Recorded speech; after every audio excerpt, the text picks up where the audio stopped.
Hello everyone, in today's video I'll show you on how you can turn off HUD in Valorant.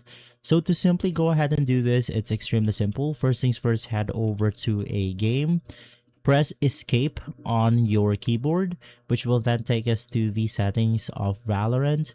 And here click video, click general, scroll down until you see the user interface section.